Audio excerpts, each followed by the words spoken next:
Akwai wani matashi a garin Bebeji Local Government da ke jihar Kanon Najeriya, wanda ake kiransa da Aliyu, amma an fi saninsa da Abbobi.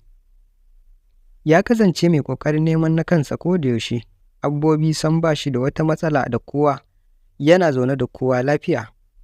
Cikin ikon Ubangiji Allah ya sanya masa ƙaunar wata yarinya mai suna Zulaiha. Zulaiha ta kasance mai kamala mai biyayya.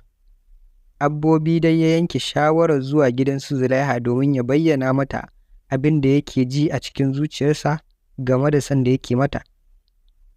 Hakan kuwa aka yi. Rannan Abbobi ya shirya ya je gidan su Zulaiha ya gabatar mata da abin da ke tafe da shi na soyayya, kuma ya yi sa'a Zulaiha ta amsa soyayyarsa. Suka ci gaba da gudanar da soyayyarsu cikin tsari bisa yadda ya dace. Zulaiha da Abbobi cikin kankanin lokaci suka shaƙu da ƙaunar juna, har ta kai duka gidansu Zulaiha kowa ya san da wannan soyayya. Mahaifiyarta tana son Abbobi da ‘yarta, sai dai kash, Abbobi bai samu karɓuwa wajen yayyanta ba, domin sam ba sa goyon bayan wannan soyayya da yake yi da ƙanwarsu. Bisa wani buri nasu da suke da shi na bata wani daban wanda suke ganin ya fi Abbobi a gurinsu. Daga nan Abbobi ya fara fuskantar matsala, ya fara cin karo da ƙalubale. Sai ya zo zance sai a hana ta fitowa, a yi ta yi mata barazana da duka da zagi da kyara a kan mai za ta yi da Abbobi, ga wanda ya fi shi, ga inda za ta huta, da dai sauran maganganu mara daɗi dai. Zulaiha ta shiga damuwa, haka shi ma Aliyu wato Abbobi ya damu sosai da wannan hali da suke ciki. To kasancewar Abbobi yana gudanar da sana'arsa a garin Lagos, sai ya yanke shawarar komawa da nufin idan ƙura ta lafa sai ya dawo a yi mai yiwuwa.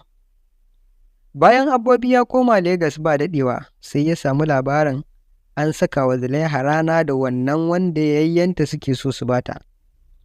Hakika Abbobi ya shiga damuwa, haka ita ma Zulaiha, to amma ya san ba laifinta ba ne, kawai an fi ƙarfinta ne.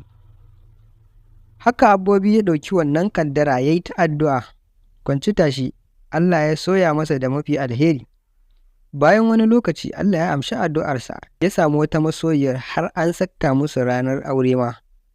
Allah sarki Zulaiha, maganar aurenta da wannan wanda yayyanta suka zaɓa mata, maganar ma ta rushe, domin wancan ya ce ya fasa.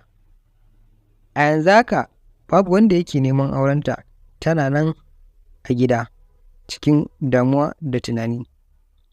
Wannan labarin shi da kansa Aliyu wato Abbobi ya turo mana da wannan labarin, sabida a karanta shi wasu su samu darasi, don haka sai a kiyaye. Ita rayuwa baka san me zai je ya zo ba, kuma kada ka taɓa raina mutum ko ya yake idan ka gan shi, kuma da yawa abin da kake zato a wani gurin sai ka ga ba haka ba ne, kuma da yawa wasu kallon kitse kawai ake wa rogo. Wannan wani darasi ne. Mun gode. Sunana Aminu AZ. Ku danna mana alamun subscribe a wannan channel tamu, ku yi liking, ku yi sharing ɗin wannan bidiyo. Muna godiya.